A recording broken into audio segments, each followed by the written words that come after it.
কেমন তাণ্ডব শুরু হবে? এই জমিনের মধ্যে অনেক পাহাড় আছে, এই পাহাড়গুলো আল্লাহ পাক পেরেক হিসাবে মেরেছেন। কিয়ামতের পূর্বে এই পাহাড়গুলো তুলার মতো উড়ে যাবে। এই পাহাড়গুলো ছিল পেরেক, ওয়াল জিবালা আওতাদা, এই পাহাড়গুলো পেরেক হিসাবে আল্লাহ মেরেছিলেন। কিয়ামতের পূর্বে এই পাহাড়গুলো আকাশে তুলার মতো উড়ে যাবে। ওয়া তাকুনুল জিবালু কাল ইহনিল মানফুস, সেই দিন পাহাড়গুলো তুলার মতো উড়ে যাবে। ইয়াউমা ইয়াকুনুন নাসু কাল ফারাশিল মাবথুস, তিনি ওই যে মানুষগুলো কীটপতঙ্গের মতো উঠতে থাকবে। রাঙ্গুনিয়ার মানুষ, কথার কথা বলছি, ছিটকে গিয়ে চট্টগ্রাম পড়বে, চট্টগ্রামের মানুষ রাঙ্গুনিয়া, রাঙ্গুনিয়ার মানুষ বোয়ালখালী, এইভাবে ইন্ডিয়া, ভারত, পাকিস্তান মানুষ চোখের পলকে ছিটকে যাবে। তখন জমিন থেকে যখন পাহাড় উড়ে যাবে, জমিনের অবস্থা কি হবে? ইযা সুলসিলাতিল আরদু জিলজালাহা, জমিন তখন তার কম্পনে প্রকম্পিত হয়ে যাবে। ও আখরাজাতিল আরদু আসকালাহা, জমিনের নিচে কয়লার খনি, জমিনের নিচে গ্যাসের খনি, জমিনের নিচে স্বর্ণের খনি, সব তার বোঝা বের করে দিবে। মানুষ স্বর্ণের লুক করবে না, মানুষ কয়লার লুক করবে না, একটাই কথা বলবে, ওয়াকাল ইনসানু মালাহা, মানুষ বলবে কি হইলো? আকাশটা কাঁপতেছে কেন, জমিনটা নাচতেছে কেন, এই স্বর্ণ বের হচ্ছে কেন? আর রাসূল বলতেছেন ওই সময় কম্পনটা এমন হবে, ওই কম্পনের ভয়াবহতা বোঝাতে গিয়ে রাসূল বলেছেন মায়ের পেটের ভিতরে সন্তান থাকবে, কেউ 3 মাসের গর্ভবতী, কেউ 8 মাসের গর্ভবতী, কেউ 7 মাসের গর্ভবতী। মাটিটা এমন ভাবে কাঁপতে শুরু করবে, ওই পেট থেকে বাচ্চাটা ডেলিভারি হয়ে মাটিতে রক্তাক্ত হয়ে পড়ে যাবে। 8 মাসের বাচ্চা ডেলিভারি হয়ে যাবে, 7 মাসের বাচ্চা ডেলিভারি হয়ে যাবে। আর মানুষগুলো বলবে কি হইলো, কি হইলো, আরে কি হইলো, কি হইলো? তুমি কি জানো না এটা হলো সেই এলান, কুল্লু মান আলাইহা ফান, আল্লাহ যে বলছে সব ধ্বংস হয়ে যাবে। এই তোমাদের শুরু আর শেষ মিলে গেল। আল্লাহ এত মায়া করে আসমান বানাইলো, আসমানটা ফেটে গেল। ইদা সামাউন ফাতারাত, এই যে আল্লাহ এত সুন্দর করে তারকা বানাইলো। ওয়া ইদাল কাওয়াকিবু তাসরাত, এই তারকা ফুলে পড়ে গেল। এত সুন্দর করে জমিনে সাগর বানাইলো। ওয়া ইদাল বিহারু ফুজ্জিরাত, এই জমিন থেকে সুনামি শুরু হয়ে যাবে। কি দিয়ে এত, এই ওয়াজটাই যদি টাইম না করতাম মিনিমাম 40 মিনিট আমার সময় লাগতো। আমি একটা কারণে তাড়াহুড়া করতেছি, সেটা আমি পরে বলবো। এই যুবক ভাইয়ের আমার, এই জমিন থেকে সুনামি শুরু হবে। Young generation, amazing figure and fighter যারা আছো, তোমরা মোবাইল আজকে চার্জ দিবা। জাপানের সুনামি, ইন্দোনেশিয়ার সুনামি চার্জ দেওয়ার পরে দেখবা শান্ত নদীর উপরে হঠাৎ করে একটা ঢেউ উঠে বাড়িঘর লন্ডভন্ড করে দেয়। কিয়ামতের পূর্বে শান্ত জমিন অশান্ত হবে, শান্ত নদী অশান্ত হয়ে যাবে, সবগুলো উড়িয়ে দিবে। বাস, ইসরাফিল আলাইহিস সালাম সিংহা ফু দিবেন। ওই যে আমার আল্লাহ বলছেন, কুল্লু মান আলাইহা ফানি ওয়া ইয়াবকা ওয়াজহু রাব্বিকা যুল জালালি ওয়াল ইকরাম, সব ধ্বংস হয়ে যাবে। যিনি ছিলেন, তিনি আছেন, তিনি থাকবেন। জবান খুলে বলুন তিনি কে? পৃথিবীর অবস্থাটা কি হবে? পৃথিবীর অবস্থা কঠিন হয়ে যাবে, এমন অবস্থা সৃষ্টি হবে, হায় হায়, কোথায় মানুষ থাকবে, কোথায় জমিন, কোন সময়ের চিত্রটা যে কেমন থাকবে এটা আল্লাহ পাকই ভালো জানেন। একটা ময়দান আমার জন্য আপনাকে বানানো হবে, ওই ময়দানটা শামসিয়াই হবে, নিচের মাটি হবে তামা, উপরে থাকবে সূর্য, মানুষ উলঙ্গ অবস্থায় থাকবে। আল্লাহ পাকের কোরআন কি বলছে দেখেন, সেই ময়দানে আল্লাহ বলছেন, ইয়াউমা তাবিয়াদ্দু বুজুহু ওয়া তাসওয়াদ্দু বুজুহ, সেই দিন কাহারো চেহারা নূরে আলোকিত হবে, আবার কাহারো চেহারা কালো হয়ে যাবে। যাদের চেহারা কালো হবে তাদের বদনসিব, আর যাদের চেহারা আলোকিত হবে তাদের খুশনসিব। আলোকিত যাদের চেহারা হবে, আল্লাহর হাবিব বলেন সেই কঠিন মুসিবতের সময় সবাই নাফসি নাফসি বলে কাঁদবে। 7 শ্রেণীর মানুষকে আল্লাহ পাক টেনে টেনে ফেরেশতা দিয়ে আরশে আজিমের নিচে ছায়া দিয়ে দিবে। এই তো সুন্দর ওয়াজ, বুঝে গেলেন? আল্লাহ পাক কোরআনের মধ্যে এভাবে বলে দিচ্ছেন। শুনেন ভাইরা আমার, আল্লাহ পাক রব্বুল আলামিন একের পর এক একটা আয়াত আমাদেরকে এলান করে দিচ্ছেন। আল্লাহ বলছেন, ওয়াত্তাকু ইয়াওমান লা তাজসি নাফসুন আন নাফসিন শাইআ বিনা ওয়ালা ইউকবালু মিনহা শাফাআ, ওই দিন কারো কাছ থেকে কোনো সুপারিশ গ্রহণ করা হবে না। ওয়ালা ইউখাযু মিনহা আদলুন, সেই দিন কোনো মানুষ থেকে কোনো বিনিময় নেওয়া হবে না। আর সেই দিন কোনো মানুষ কারো কাছ থেকে কোনো সাহায্য প্রাপ্ত হবে না। তার মানে হলো তুমি কাঁদবে নাফসি নাফসি বলেন, আমি কাঁদবো নাফসি নাফসি বলে। আল্লাহর হাবিব বলেন সেই দিন এই প্রখর রৌদ্রের ভিতরে তামার যে জমিনটা থাকবে ওই জমিনের মধ্যে মানুষ নিজের গামে নিজেরা সাঁতার কাটবে। কেউ গিরা পানির মধ্যে সাঁতার কাটবে, কেউ হাঁটু পানির মধ্যে সাঁতার কাটবে, কেউ কোমর পানির মধ্যে সাঁতার কাটবে। যার জীবনে গুনাহ যেমন তার নিচে পানি তেমন, কেউ গলা পানিতে সাঁতার কাটবে। পোল্ট্রি মুরগি যেমন করে মেশিনে দিলে শরীর থেকে পাখাগুলো গরমে আলাদা হয়ে যায়, ঠিক এমন ভাবে ওই হাসরে ময়দানে গরম পানি লাগার পর তার হাড্ডি থেকে গোশতগুলো আলাদা হয়ে কঙ্কাল হয়ে যাবে। একদিন নয়, 2 দিন নয়, 50,000 বছর তারা এইভাবে ময়দানে দাঁড়ায় থাকবে। সবাই বলবে আল্লাহ, রাঙ্গুনিয়ার বাবা, লালানগরের বাবা, জবানটা খুলে বলুন আল্লাহ। ও আল্লাহ, বিচার কাজটা শুরু করো। আদম নবীর কাছে বলবো, আদম গো একটু বলেন না আল্লাহকে বিচার কাজটা শুরু করতো, হইলে বেহেশতে দক্ষিণ বা দুজকে দোক, আর আযাব আমাদের সহ্য হয় না। কোন নবী বলার সাহস পাবে না।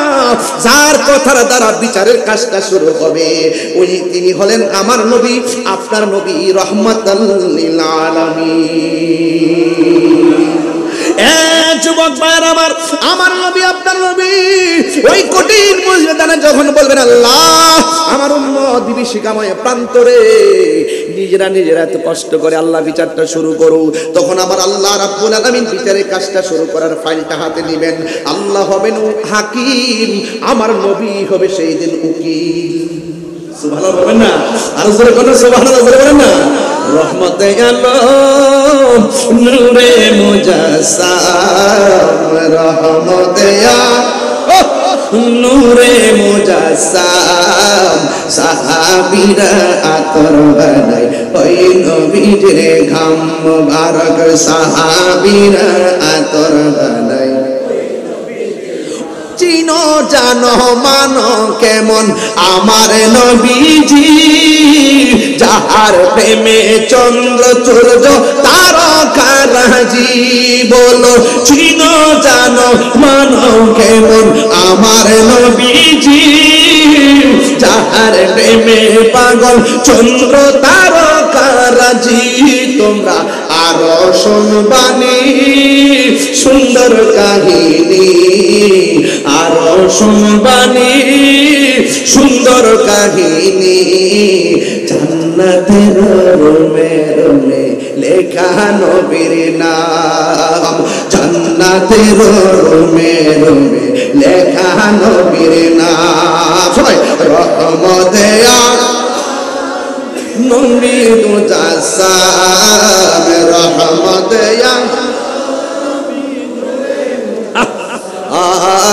সাহাবীরা আতর বানায় ওই নবীজির ঘাম।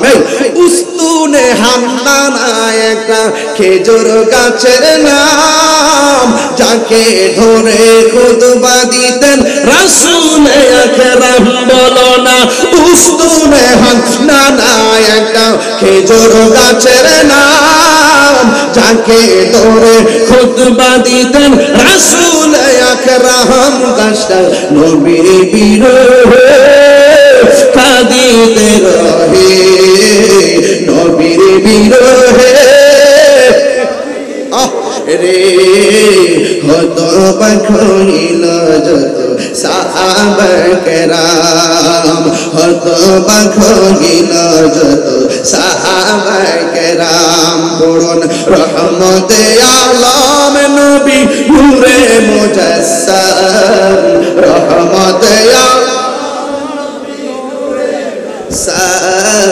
সাহাবীরা আতর বানায় ওই নবীর ঘাম। বলো না সাহাবীরা আতর বানায় ওই নবীর ঘাম। জোরে জোরে কি আল্লাহু আকবার বলা যাবে না? হায়রে যুবক, ও লালানগরের বাবা, নবী বল বলছেন বিচার শুরু হয়ে গেল। সব বান্দাগুলো উম্মতি নফসি নফসি বলে কাঁদবে। আদম নবী বলবে নফসি নফসি, ইব্রাহিম নবী বলবে নফসি নফসি, ইউনূস নবী বলবে নফসি নফসি, সব নবীগণ নফসি নফসি। একমাত্র আমার নবী আপনার নবীর বেলায় ভিন্ন। ঈসা নবীর কাছে যায় বলবো, নবী গো আপনি আমাদেরকে সুপারিশ করেন না। তিনি বলবেন আমি পারবো না। যদি আমি না পারি একটা রাস্তা দেখা দিতাম পারি। ওই যে একটা রাস্তা দেখা যায়, ওই রাস্তা দিয়ে তোমরা সামনে যাও। সামনে যায় দেখবে একটা সিংহাসন রয়েছে। এই সিংহাসনের নামটা আমরা আযানের দোয়ায় পড়ে থাকি, আল্লাহুম্মা রাব্বা হাযিহি দাওয়াতি তাম্মা ওয়াস সালাতিল কাইমা আতি মুহাম্মাদিল ওয়াসিলাতা ওয়াল ফাদিলা ওয়াদ দারাজাতার রাফিয়া ওয়া বা'আসহু মাকামান মাহমুদা। ওই যে একটা সিংহাসন দেখা যাবে, ওই সিংহাসনের নাম হলো মাকামে মাহমুদ। যেই মাকামে মাহমুদটা আমার নবীকে আল্লাহ দান করেছেন। সুন্নাত মান কদ আরসালনা ক্বাবলাকা মির রাসূলিনা ওয়া লা তাজিদু লিসুন্নাতিনা তাহবিলা। আকিমিস সালাতা লিদুলুকি শামসি ইলা ওয়াসাতিল লাইলি ওয়া কুরআনাল ফাজর ইন্না কুরআনাল ফাজরি কানা মাশহুদা ওয়া মিনাল লাইলি ফাতাহাজ্জাদ বিহি নাফিলাতাল লাকা আসা আইয়াবাসাকা রাব্বুকা মাকামান মাহমুদা। আর জোরে কোন আল্লাহু আকবার। ঈসা পয়গম্বর বলেন ওই যে সিংহাসন, ওই জায়গার ভিতরে তোমরা চলে যাও। এবার সবাই সেই সিংহাসনের গোড়ায় যাবে। যে এই ময়দানে সব মাথা উঁচু করে বলে নাফসি নাফসি, সব নবীরা বলে মাথা উঁচু করে নাফসি নাফসি। আর আমার নবী আপনার নবী ওই সিংহাসনের গোড়ার ভিতরে সিজদা দিয়া পুইরা পুইরা উম্মতি উম্মতি বলে কাঁদতেছেন। উম্মত যাইয়া বলে ইয়া রাসূলুল্লাহ, ও দয়ার নবী দয়া করো না, তুমি ছাড়া এই জগতে দয়ার কেউ নাই। সব নবীদের কাছে গেলাম, কাজ হইল না। তুমি তোমার উম্মতের দূর কইরো না, দূর করো না গো নবী, দূর করো না। তুমি তোমার উম্মতের দূর কইরো না। এই কথা বলার পরে নবী মাথা মোবারক তুলে না। কেন? একটাই কারণ, আল্লাহ সেই ময়দানে কাহার। নবীর কথা হলো আল্লাহ যতক্ষণ পর্যন্ত আমার ডাক দিবে না ততক্ষণ পর্যন্ত আমি মাথা মোবারক তুলব না। যেই উম্মতের জন্য নবী দুনিয়াতে আসার আগেও কাঁদতেছেন, যেই উম্মতের জন্য নবী মালেহের থেকে দুনিয়াতে আইসা উম্মতের জন্য কেঁদেছেন, যেই উম্মতের জন্য পাথরের আঘাত খাইয়া রক্ত মুবারক জড়াইয়া উম্মতের জন্য কেঁদেছেন, মেরাজে যাওয়ার সময় উম্মতের জন্য কেঁদেছেন। আল্লাহু আকবার। যেই নবী এখনো রওজা মুবারকে উম্মতি উম্মতি বলে কান্দে, ওই নবী হাসরের ময়দানে কান্দে। যেই উম্মত আমার নবীর কাছে যায় বলবেন, নবী গো আপনার উম্মত আপনার কাছে আসছে, মেহেরবানি করে একটু সুপারিশ করেন না। নবী আমার মাথা মুবারক তোলেন না। আল্লাহ যখন দেখলেন নবী মাথা মুবারক তোলে না, আল্লাহ কাহার থেকে রহমান হয়ে গেছে। আল্লাহ ডাক দিয়া কয়, ইয়া মুহাম্মদ, বুখারী শরীফ দ্বিতীয় খণ্ড কিতাবুল আম্বিয়া লেখা আছে, দেখেন এই ঘটনাটা। ইয়া মুহাম্মদ আরফা রাসাকা ওয়াসালতু তাওয়াশফা তুশাফা। ইয়া রাসূলুল্লাহ আপনার মাথা মুবারকটা তুলুন। আর জোরে কোন সুবহানাল্লাহ, আর বড় করে কোন আল্লাহু আকবার। ইয়া রাসূলুল্লাহ নবী গো আপনার মাথা মোবারকটা তুলুন, আপনি আমার কাছে চান আমি আপনাকে দিব। আপনি যার জন্য সুপারিশ করবেন আমি আপনার জন্য আপনার সুপারিশ কবুল করব। এই জন্যই তো হযরত আনাস রাদিয়াল্লাহু তাআলা আনহু আমার নবীকে প্রশ্ন করছিলেন, ইয়া রাসূলুল্লাহ হাসরের ময়দানে তো কঠিন, আপনি আমার জন্য সুপারিশ করবেন নি? আমার নবী বলেন, হ্যাঁ আমি সুপারিশ করব। এবার আনাস রাদিয়াল্লাহু তাআলা আনহু আমার নবীরে বললেন, ইয়া রাসূলুল্লাহ নবী গো আপনাকে সেই কঠিন মুসিবতে কোথায় পাবো? আমার নবী বলে, তুমি আমাকে ওই রাস্তাটাই পাবে যেই রাস্তাটা প্রতিষ্ঠিত হবে জাহান্নামের উপরে, যেই জায়গার নাম হলো ফুলসিরাত। তুমি আমাকে ফুলসিরাতের গোড়ায় পাবে। এবার আনাস রাদিয়াল্লাহু তাআলা আনহু বলেন, ইয়া রাসূলুল্লাহ ফা ইনলাম আলকাকা ইয়া রাসূলুল্লাহ, ওই জায়গার ভিতরে যদি আপনাকে না পাই, আমার নবী বলে তুমি আমাকে হাউজে কাউসারের গোড়ায় পাবা। ফা ইনলাম আলকাকা ইয়া রাসূলুল্লাহ, ওই জায়গায় যদি আপনারা না পায় তাইলে তুমি আমাকে মিজানের গোড়ার মধ্যে পাবে। একটা কথা খেয়াল করে দেখেন, জাহান্নামের উপরে ফুলসিরাত, সেখানে আমার নবী, আর যেখানে পাপ পুণ্যের হিসাব ওজন করা হবে সেই জায়গার মধ্যে আমার নবী। যেই জায়গায় মানুষ তৃষ্ণার্ত হয়ে যাবে, ওই 12 তাপের সূর্য মাথায় লাগলে মানুষ তৃষ্ণার্ত হয়ে যাবে, ওই হাউজে কাউসারের গোড়ায় আমার নবী। ইয়া রাসূলুল্লাহ রাসূলুল্লাহ আমি আপনাকে কোথায় পাবো? ইয়া রাসূলুল্লাহ আমার নবী বলে এই তিন জায়গার এক জায়গায় তুমি গেলে আমাকে পাবে। এর মানে হলো তিন জায়গায় আমার নজর, নবীর নজর বন্দি। কথা বলেন ঠিক কিনা? আরে বলেন আল্লাহু আকবার বলেন না কেন? তাই আপনারা জবান খুলে কোন আমার নবীর সুপারিশ করার ক্ষমতা আছে না নাই? নবীজিকে সেই ক্ষমতা দিয়েছেন কে? আমরা গুনাহ কত করেছি আল্লাহ জানে কি জানে না? মিজানের পাল্লা টানাইলো কেন? আমরা প্রকাশ্যে গুনাহ করি কিংবা গোপনে গুনাহ করি আল্লাহ জানে কি জানে না? কিরামান কাতিবিন লাগাইছে কেন? উত্তর দাও মৌলবী। শুধুই তো কেন কেন প্রশ্ন করো। ভালি বলো কি আমাদেরকে? নবী যদি গায়েব জানতো উহুদের জমিনে গেলে দন্ত মোবারক ভাঙবো তাহলে গেল কেন? আমার কথার উত্তর দেয় মৌলবী। এই টিকটক মৌলবী উত্তর দেয়, এদিকে কাছে উত্তর দেয়। পাপ পুণ্য করি কি করি আল্লাহ জানে কি জানে না? জানার পরে কিরামান কাতিবিনা ইয়ালামুনা মা তাফআলুন, এই দুই কামদের মধ্যে ফেরেশতা লাগাইছে কি লাগা? কয় হিসাব দেয়, হিসাব দে আমারে। আমরা নেকি করছি কত, বদি করছি কত আল্লাহ জানে কি জানে না? জানানোর পরও আল্লাহ পাক মিজান টানাইছে কেন? হিসাব দে। এটা প্রেমের খেলা, এটাই রবের খেলা। যেভাবে আমরা নামাজ না পড়ে ঘুমাইতে ইচ্ছা করলে ঘুমের ঘরের ভিতরে আল্লাহ আমাদেরকে বুবা বানায় ফেলা রাখতে পারতো। বানায় ফেলাইছে কেন? ওয়াহুয়াল গাফুরুল ওয়াদুদ, he is the forgiving and loving. তিনি প্রেমময়, তিনি ক্ষমাশীল। There is no god but Allah, তিনি ছাড়া মাবুদ নাই। He is the first, last, open and secret. তিনি ছিলেন, তিনি আছেন, তিনি থাকবেন। তিনি বান্দাদেরকে বড় মায়া করে বানাইছেন। আপনি বুঝেন না, শুধু একটু ভাব নিয়ে ফিরে থাকেন না দুনিয়া। আল্লাহ সুখে রাখলো, তুমি আমাদের রব। দুঃখে রাখলো, সুস্থ রাখলো, কষ্টে রাখলো, যেভাবেই রাখো তুমি আমাদের রব। বান্দা হাসরের মাঠে দুজকে যাওয়ার সময় ফিরে ফিরে চাইব। ফেরেশতারা জিগাইব, এই তুমি দুজকে ফিরে চাও কেন? দুনিয়া থাকা অবস্থায় পাপ করছি এই জন্য আজকে শাস্তি পাবো, কিন্তু দুনিয়া অবস্থায় একটা জানতাম আমার আল্লাহ রহমানুর রাহিম, এই জন্য একটু তাকাইছি। আল্লাহকে দেখ, এর চাইতে বড় মায়া করে আমি তার বানাইছি, ফিরাই দে, বেহেশতে ঢুকাই দে। শুধু একটু প্রেম নিয়ে বসে থাকেন না, একটু প্রেম নিয়ে বসে থাকেন, প্রেম। তাহলে দেখবেন অটোমেটিকলি আপনি মজা পাবেন, আমল দিয়ে পার হয়ে যাবেন। গ্যারান্টি কার্ডও নাই, ওয়ারেন্টি কার্ডও নাই, শুধু আছে আমাদের প্রেম। জীবনটা দিয়া নবীরে ভালোবাসি। কবরে নবী গো আপনি ছাড়া উপায় নাই, হাসরে ময়দানে নবী গো আপনার সুপারিশ ছাড়া আমরা কোনো বাঁচার পথ নাই। আমরা যা কর্ম করছি দুজক ছাড়া কিচ্ছু দেখি নাই, তবে আপনার দিকে যখন তাকাই মনে হয় যেন আপনি আমাদের একটু মায়া করবেন। আপনাকে জানার চাইতে ভালোবাসি, আপনি মনের কথা জানেন। যদি কোনো সুবহানাল্লাহ। শুধু এই দরদটা নিয়ে বসে থাকেন। আজকে দেখেন কথাইতে কথা বাড়ে। কিছু মৌলবী আছে, তারা কি বলে জানেন? তারা বলে নবী নাকি হাসরের মাঠে বলবে আমার নেকের পাল্লা ভারী হয় নাকি বদের পাল্লা ভারী হয়।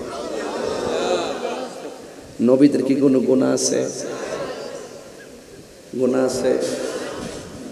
নবীগণ আল্লাহর পক্ষ থেকে মাসুম, সাহাবায়ে কেরাম আল্লাহর পক্ষ থেকে মাহফুজ। আমরা হইলাম মরহুম বা মাগফুর, একটাই তো হবে। এখন জমানার মধ্যে দেখেন কিছু মৌলবী মাসুমও বুঝে না, মাহফুজও বুঝে না। যিনি মাহফুজ বুঝে না এটি সাহাবাদের বল ধরে। কথা কোন ঠিক না? ঠিক। যিনি মাসুম বুঝে না এরা নবীরে গুনাহগার বানাইতে চায়। আল্লাহ নাকি নবীর পূর্বের পরে সব গুনাহ মাফ করে দিয়েছে। নবীদের কি গুনাহ আছে? গুনাহ আছে। এরা কি মাসুম? এরা কি মাসুম? আকীদা ঠিক রাখেন। তো যেই মৌলবী বলে নবী যে হাসর মাঠে সুপারিশ করব, দূরের কথা নিজের জান নিয়ে ঠেলাঠেলি, এই মৌলবীর কি ঈমান আছে না গেছে? এইগুলো হইল টিকটক মৌলবী। এরা ঘরের কোনাত বসে একটা ভিডিও ছেড়ে দিবে আর $1 খাবে।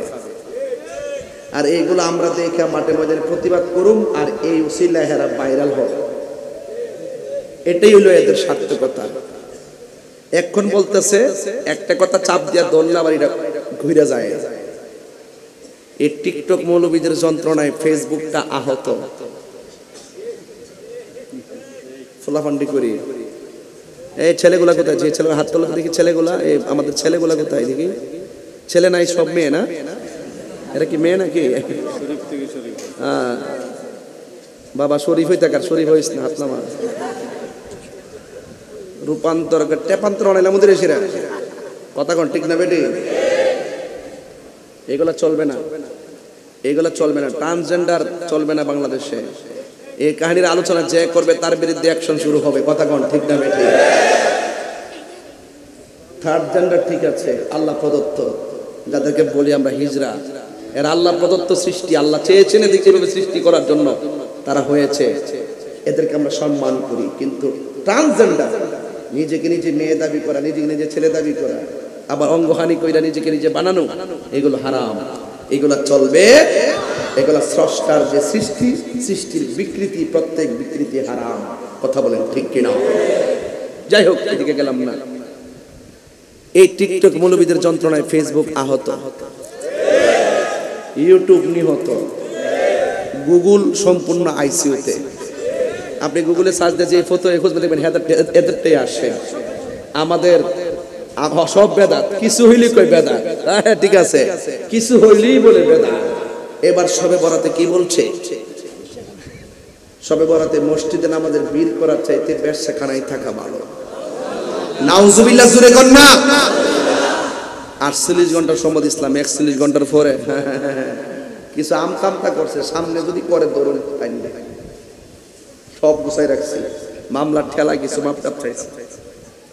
আবার ইদানিং লাইলাতুল কদর আসার পরে বলতেছে লাইলাতুল কদরে নামাজ পড়ার চাইতে হিন্দুর পূজা করা ভালো।